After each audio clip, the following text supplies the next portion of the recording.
श्री वसु विद्या परिवार प्रस्तुत करते हैं समय सार वाचना। राया खुणिगदोत्तीय एसो बल समुदयस्य आदेशो व्यवहारेण दुवुच्यति तथे कोणिगदो राया एमेव व्यवहारो अध्यवसानादि अन्नभावाणं जीवोत्तिकदो सुत्ते तथे कोणिच्छिदो जीवो।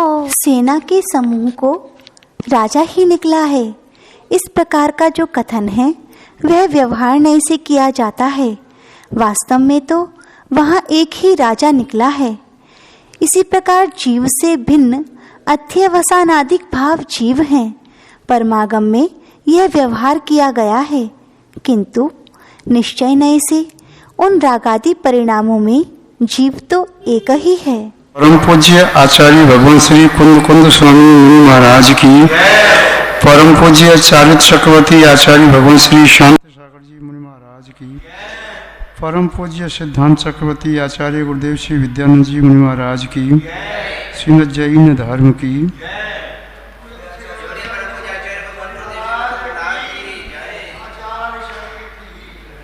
जैनम जयतु शासनम विश्व कल्याण कारकम। गाथा 40 में कल जो देखा था उसमें आचार्य महोदय ने बताया व्यवहार ने और निश्चय ने। उसी बात को उदाहरण से यहाँ समझाते हैं। व्यवहार की अपेक्षा से जो जीव का कथन किया हो वह जीव की छवि विवाह परिणति, विकार युक्त परिणति, कर्म सहित जीव की दशा, उस सबको जीव ही माना था। किंतु निश्चय की अपेक्षा से आचार्य महोदय ने 39, 40, 41, 42, 43वीं गाथा में ये बताया था, चाहे भले ही कर्म जीव के साथ है किंतु कर्म जीव नहीं है। चाहे वह नौकर्म हो, चाहे द्रव्य कर्म हो, चाहे भाव कर्म हो, कर्म अलग है, जीव अलग है। कर्म जीव में है। जीव और कर्म दोनों अनुलोम पर क्षमता एक दूसरे में प्रवेश कर गए। कर्म की सत्ता, कर्म का अस्तित्व जीव के बिना नहीं है। जीव के बिना वे कर्म कारमान वर्गणा के रूप में दृष्टिगोचर होते हैं, किंतु जीव के रागद्वेष आदि विकारी भावों का निमित्त पाकर के वे कर्म बन पाते हैं। यदि जीव के रागद्वेष आदि विकारी भाव कारमान वर्गणाओं को नहीं मिले तो वे कारमान वर्गणाएं कभी भी कर्म नहीं बन सकती। इसलिए यहाँ बताया कि कर्म बनाने में जीव ही निमित्त है, अतः वह कर्म भी कथनचित जीव है। और कर्म सहित जीव को भी जीव कह दिया। व्यवहार है, दो द्रव्यों को एक साथ कह सकता है। व्यवहार है, एक अभेद द्रव्य को भी भेद करके कह सकता है। न्यायापेक्षा प्रत्येक कथन सम्यक होता है, किंतु अपेक्षा से विहीन प्रत्येक कथन मिथ्या होता है। सम्यक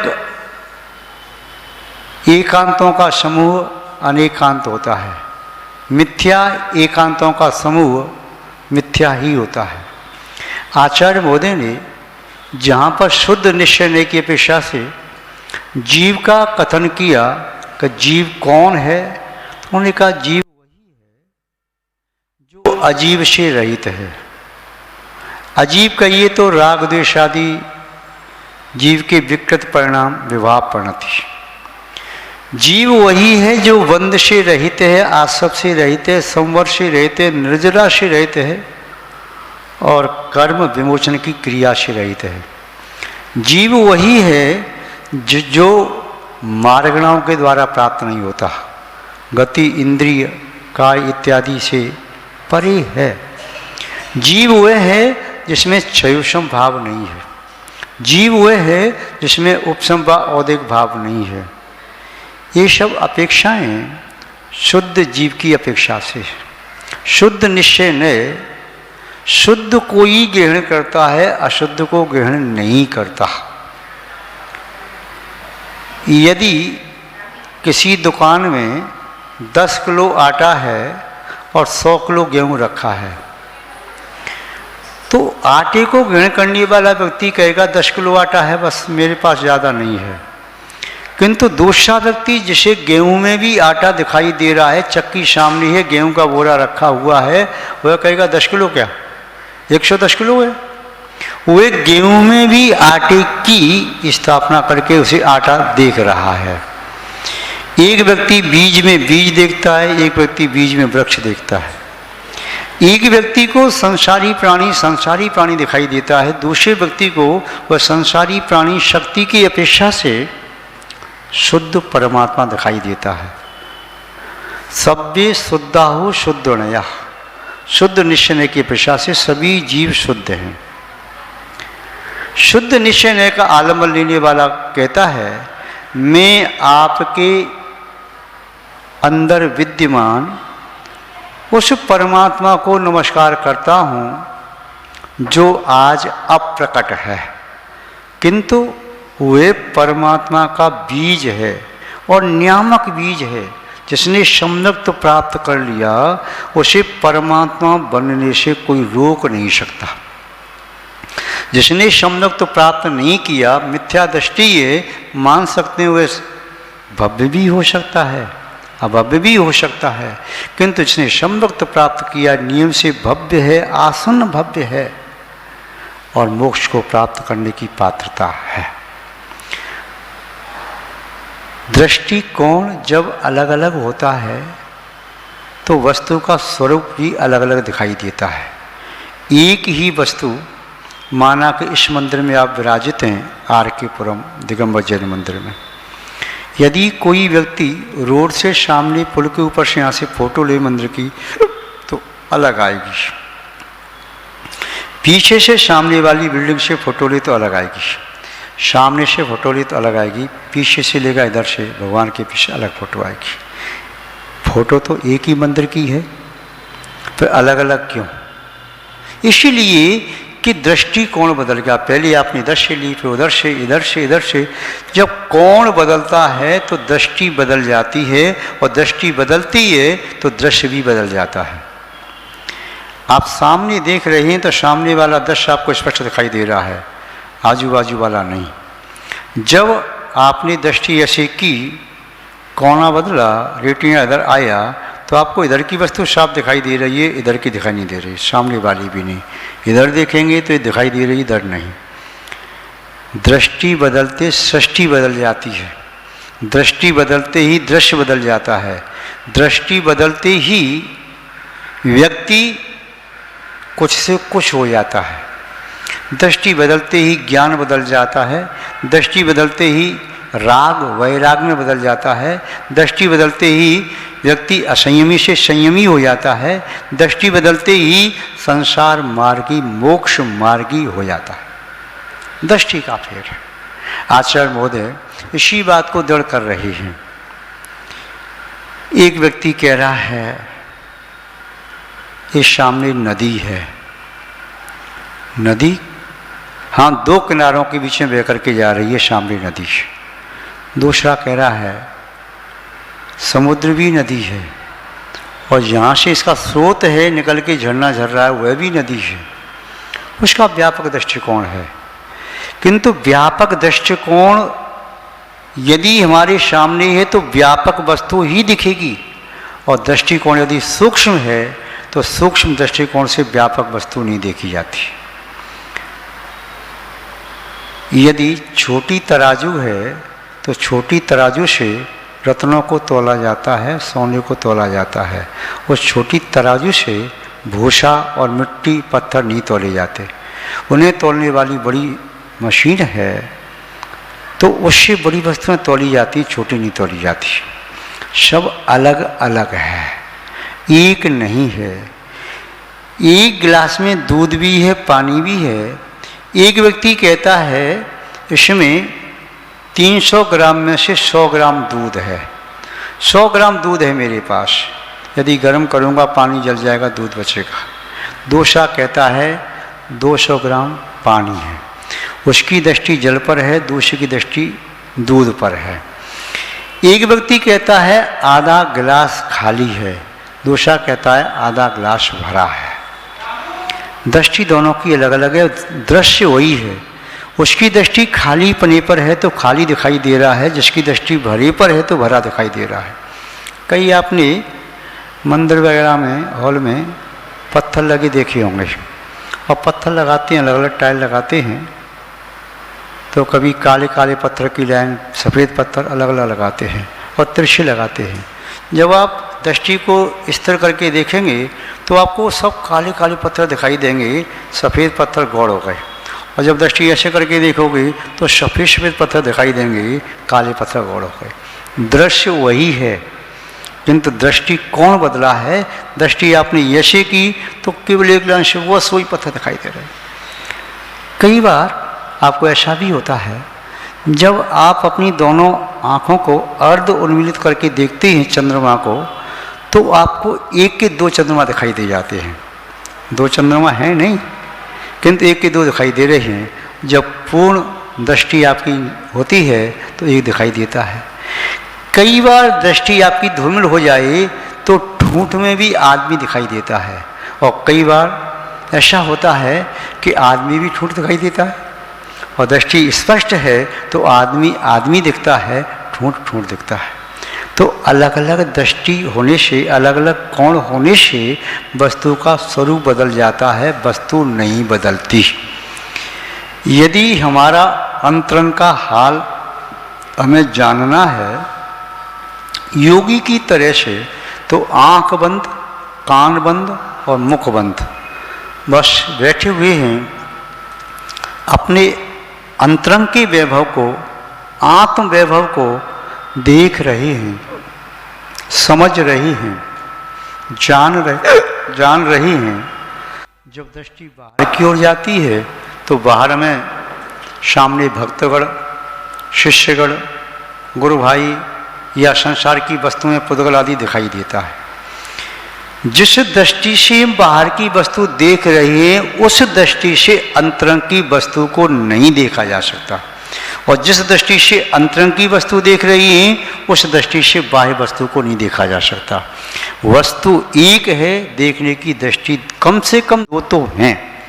कोई भी वस्तु संसार में है, उस वस्तु के दो रूप तो कम से कम हैं, एक अंतरंग का रूप, एक बहिरंग का रूप। बहिरंग के बिना अंतरंग नहीं, अंतरंग के बिना बहिरंग नहीं। दोनों रूप जब दिखाई देती हैं तभी समग्र वस्तु दिखाई देती है।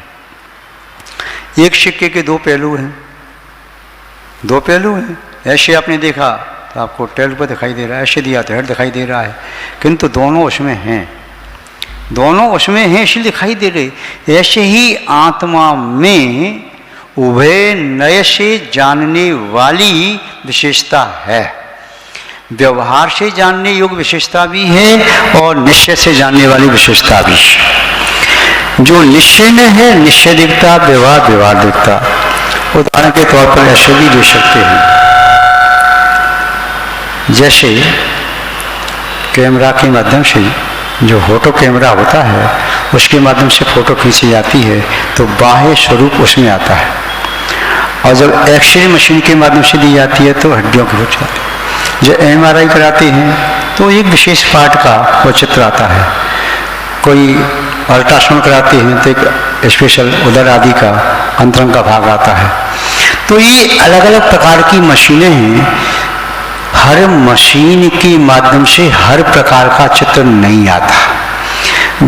प्रॉपर जो मशीन जिसके लिए है उस मशीन से वही चित्र लिया जा सकता है, अन्य नहीं। जैसे एक इंद्री दूसरे इंद्री का काम नहीं करती, वैसे ही एक मशीन से या एक प्रकार की क्रिया से अनेक प्रकार के कार्य नहीं होते।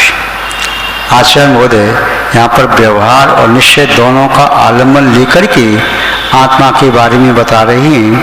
गाथा 47 और 48 के माध्यम से पहले उनके शब्दों में ही देख लें वो क्या कह रहे हैं, उसके बाद में और आगे देखेंगे।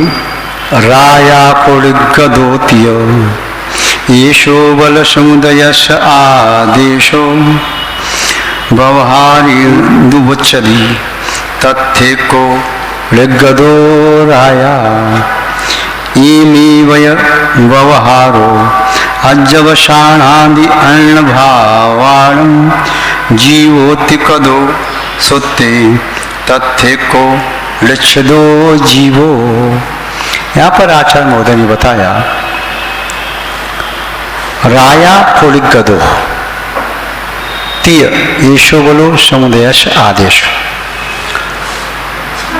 कहीं बहुत भीड़ दिखाई दे रही थी, 1 kilometre 2 kilometre 4 kilometre 10 kilometre 20 kilometre बहुत भीड़। पूछा ये कौन है, क्या है ये? बोले ये चक्रवर्ती भरत चक्रवर्ती राजा जा रहा है। कौन जा रहा है? राजा जा रहा है चक्रवर्ती। या ये नारायण जा रहा है, ये महामंडलेश्वर जा रहा है, ये मंडलेश्वर जा रहा है, या कोई अर्धचक्री जा रहा है, उसकी सेना है। अब वो जा रहा है या शोरगुल किसका? दूल्हा जा रहा है, दूल्हा जा रहा है उसका शोरगुल है। बारात जा रही है, दूल्हा तो एक है और सब तो पीछे बारात है। राजा तो एक है और सब उसकी सब सेना है। सेना है, राजा राजा है, किंतु ये सेना भी राजा की है। इसलिए ये कहा राजा जा रहा है, उस राजा के जाने के लिए इतनी जगह तो चाहिए, 4 योजन 5 योजन 10 योजन। व्यवहार से राजा का जो परिकर है वह भी राजा ही कहलाता है, राजा का परिवार है वह भी राजा ही कहलाता है।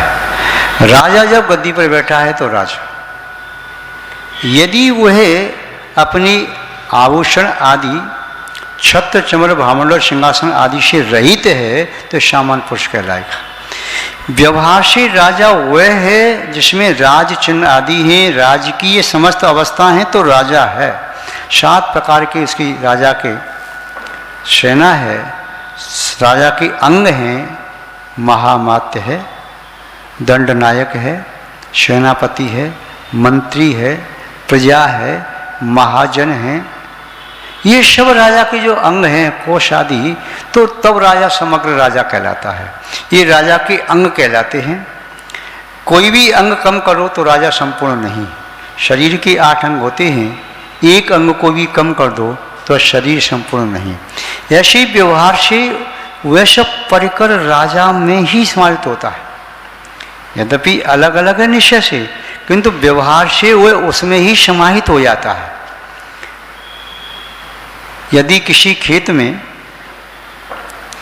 आम के वृक्ष 80 हैं और 20 वृक्ष जो हैं वे जामुन के भी हैं, अमरूद के भी हैं, नीम के भी कोई पेड़ हैं, कोई किसी और का पेड़ है। कोई व्यक्ति आपसे पूछता है ये बाग किसका है, तो आप कहेंगे आम का बाग है, आम का बगीचा है। तो आम का बगीचा है तो आम के बगीचे में निवोली कहाँ से आ गई, जामुन कहाँ से आ गई, आम के बगीचे में अमरूद कहाँ से आ गया? भाई व्यवहार से कहा जिसकी अधिकता है वह नाम ले लिया, और जिसकी न्यूनता होती है जब विशेष दृष्टि रखेंगे तो कहेंगे हाँ इस बाग में आम के इतने पेड़ हैं, अमरूद के इतने पेड़ हैं, जामुन के इतने पेड़ हैं, अनार के इतने पेड़ हैं, नीम के इतने पेड़ हैं, बबूल के इतने पेड़ हैं, बेर के इतने पेड़ हैं, वह अलग दृष्टि हो गई। ऐसे ही जब व्यवहार की दृष्टि से देखते हैं तो आप कहते हैं सम्यक दर्शन, सम्यक ज्ञान, सम्यक चारित्र, इन तीनों की एकता मोक्ष मार्ग है। यही कहते हैं ना भाई, मोक्ष मार्गी बनना है तो सम्यक दर्शन को प्राप्त करो, सम्यक ज्ञान को प्राप्त करो, सम्यक साध को प्राप्त करो। इन तीनों को प्राप्त किए बिना कोई मोक्ष मार्गी नहीं बनता। इन तीनों से ही मोक्ष मार्ग बनता है। जैसे आपको सीढ़ी बनानी है तो नशेनी में 2 बल्ली लंबी होती हैं, बीच में पेड़ होते हैं। सीढ़ी बनाई तो आपने दीवार का सहारा लेकर के एक अलग से बीम डाल दिया, फिर सीढ़ी आपने बना दी, 3 बंद से बना दिया। ऐसे ही मोक्ष मार्ग आप 3 से मान रहे हैं। भैया उन्होंने तो सम्यक दर्शन ज्ञान प्राप्त कर लिया, अभी भी मोक्ष मार्ग ही नहीं है। क्यों? अभी उनके पास 2 रत्न हैं, तीसरा उन्होंने प्राप्त नहीं किया, संयम चार्ट नहीं आया, इसलिए मोक्ष मार्ग ही नहीं है। व्यवहार क्या कह रहा है कि सम्यक को प्राप्त किया, ज्ञान को प्राप्त किया, चार्ट को प्राप्त कर लेंगे तब मोक्ष मार्गी बन जाएंगे। निश्चय क्या कहता है? मोक्ष मार्ग आत्मा है, रत्नत्रय आत्मा में है, बाहर से नहीं आता। रत्नत्रय से युक्त आत्मा ही मोक्ष मार्गी है, अतः आत्मा ही मोक्ष मार्गी है। ये आप कह रहे हैं भेद करके, ऐसा नहीं कि आत्मा में सम्यक तो अलग है, सम्यक ज्ञान अलग है, सम्यक चाहता अलग है, वो आत्मा ही है। तीनों मिक्स हैं। जैसे कोई व्यक्ति शिकंजी बनाता है तो शिकंजी में से नींबू भी डाला, शक्कर भी डाली, पानी भी है, थोड़ा नमक भी डाला, ये सब मिक्स हो गई। प्रत्येक अंश में सबका स्वाद आ रहा है, नींबू का भी, नमक का भी, शक्कर का भी। ऐसा नहीं है कि नींबू एक साइड हो, शक्कर एक साइड हो, नमक एक साइड हो, ऐसा नहीं है। ऐसे ही आत्मा के प्रत्येक प्रदेश पर समीचीन श्रद्धा है, समीचीन ज्ञान है और संयम है, तो वह आत्मा ही मोक्ष मार्गी है। आत्मा ही मोक्ष मार्गी, यही तो व्यवहार में कहा जाता है कि सम्यक दर्शन, सम्यक ज्ञान, सम्यक मोक्ष मार्ग। आचार्य महोदय कह रही राया खोड़िक गदो, राजा जा रहा है। कौन जा रहा है? ये शोरगुल कहाँ से हो रहा है? राजा जा रहा है भाई। राजा के जाने इतना शोरगुल? अरे इतनी बड़ी विशाल सेना भी तो है। तो सेना राजा के साथ जोड़ दी। व्यवहार भेद को भी अभेद कह देता है और व्यवहार भेद अभेद को भी भेद कह देता है, किंतु निश्चय भेद को भेद, अभेद को अभेद, उसके यहाँ 2 द्रव्य हैं ही नहीं। और शुद्ध निश्चय ने द्रव्य की शुद्ध दशा को ही ग्रहण करता है, अशुद्ध को नहीं। तो यहाँ पर कहा जिस प्रकार राजा निकल के जा रहा है, बल वाहिनी सहित है, समुदाय सहित है, तो ये कहा जाता है व्यवहार से ये राजा जा रहा है। देखो ये राजा जा रहा है, किंतु व्यवहारेण उच्यति, व्यवहार तो ऐसा कहता है तथ्य को लिच्छदो राजा, किंतु निश्चय से तत्व एक को, राजा तो एक है, वह सेना है, वो राजा नहीं है। निश्चय से राजा एक है, वह राजा का परिकर, वह राजा नहीं है। इसी तरह से आचार्य महोदय ने कहा ए मे वय, इस प्रकार से ही व्यवहारो अज्जवशानादि अर्ण भावाणम, व्यवहार जीव के अध्यवसान आदि, अध्यवसान कहिए तो राग में परिणाम, द्वेष में परिणाम, मोह में परिणाम, कर्म के उदय से होने वाली परिणाम, कर्म के उपशम से होने वाली परिणाम, कर्म के शोषण से होने वाली परिणाम, या कर्म के क्षय से होने वाली परिणाम, ये परिणाम संसार की दशा में अध्यवसान है। ये परिणाम उस जीव के साथ अविनाभावी रूप से लगे हुए हैं। इसीलिए व्यवहार ने तो कहेगा कि इन परिणामों से सहित, कर्म नो कर्म राग आदि से सहित वह जीव है। व्यवहार ने उस आत्मा के साथ लगी हुई समस्त परिणति को जीव ही कहेगा। व्यवहार ने कहेगा नारकी ये भी जीव है, देव ये भी जीव है, मनुष्य ये भी जीव है, त्रियंश ये भी जीव है, 2 इंद्री, 3 इंद्री, 4 इंद्री, 5 इंद्री, ये सब जीव है, निगोदिया जी ये भी जीव है। बोले जीव ये अनेक प्रकार के रूप क्यों? वे जीव के शरीर को भी जीव मान रहा है, क्योंकि शरीर भी अभी जीवंत है। यदि शरीर को जीवंत नहीं माना जाएगा तो शरीर का घात करने पर हिंसा का नहीं लगेगा। व्यवहार ने कहता है कि शरीर से सहित तुमने किसी जीव का घात किया तो घात करने से हिंसा का पाप लग गया। निश्चय कहेगा कौन किसकी हिंसा करता है? सभी जीव स्वतंत्र हैं, सभी जीव अपनी अपनी आयु कर्म के अनुसार मृत्यु को प्राप्त होते हैं। कदाचित अकाल मृत्यु भी होती है तो उसका ऐसा लिखा होगा, केवली ने ऐसा देखा होगा, जाना होगा, केवली जाने। तो ये शुद्ध निश्चय ने तो ये विकल्प रखता ही नहीं, किंतु व्यवहार ने कहता है यदि ऐसा आप सोचोगे करोगे तो कभी कर्म से मुक्त न हो पाओगे, क्योंकि व्यवहार में जब तक निष्णात नहीं होगे तब तक निश्चय को प्राप्त कर नहीं पाओगे। यदि आपको पीएचडी करनी है तो पहले मास्टर की डिग्री तो प्राप्त करो, और यदि आपको मास्टर की डिग्री प्राप्त करनी तो पहले ग्रेजुएशन करो, यदि वो प्राप्त करनी तो उसके पहले की बार पढ़ाई करो। क्रम से चलते जाओ आगे। सोचा कोई व्यक्ति कि मैं सब कुछ छोड़ करके और मैं उसे प्राप्त कर लूँ, नहीं।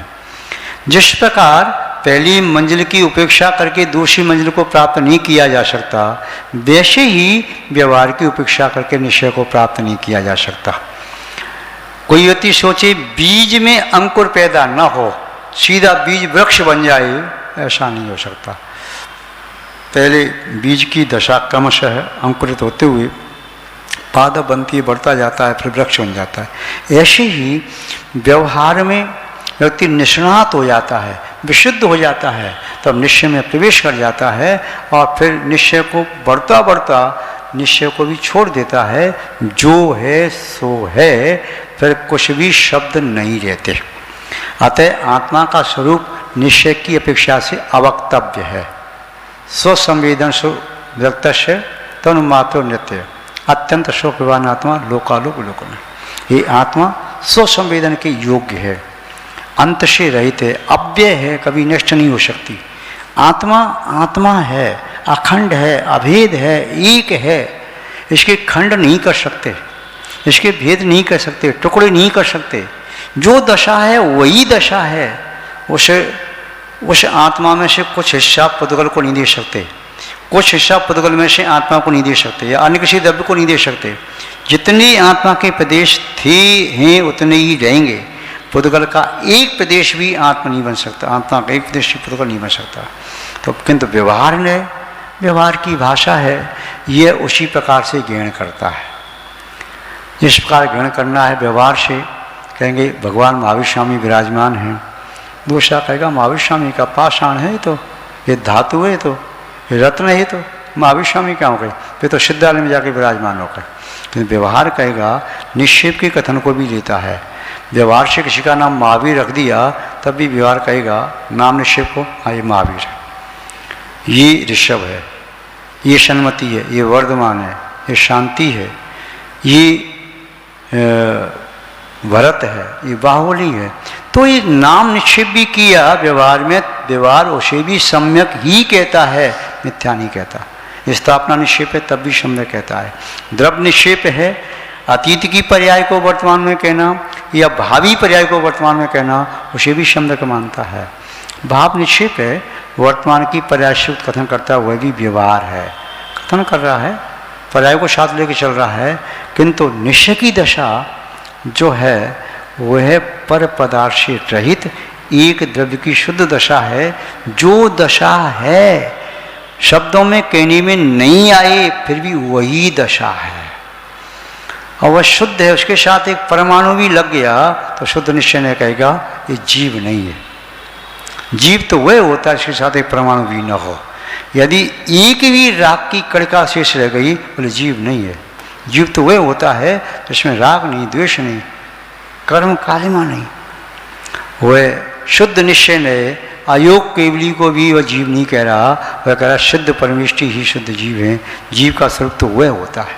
तो आचार्य वो तो यहाँ कह रहे हैं ये व्यवहार ने अध्यवसान आदि जो भाव हैं उन सब प्रकर को जीव कहता है। जैसे राजा की सेना को भी राजा कहा जा रहा है, किंतु निश्चय से राजा एक है, वैसे ही जीवोति कदो एमेव व्यवहारा, व्यवहार से अध्यवसानादि अन्न भावानाम अन्य भाव जीवोति, ये जीव है ऐसा से किया, ऐसा कहा। किंतु सूत्र में ऐसा कहने के बावजूद भी तथ्य को लिच्छ दो जीवो, किंतु निश्चय से जीव एक है, इन अध्यवसान आदि भावों से रहित है।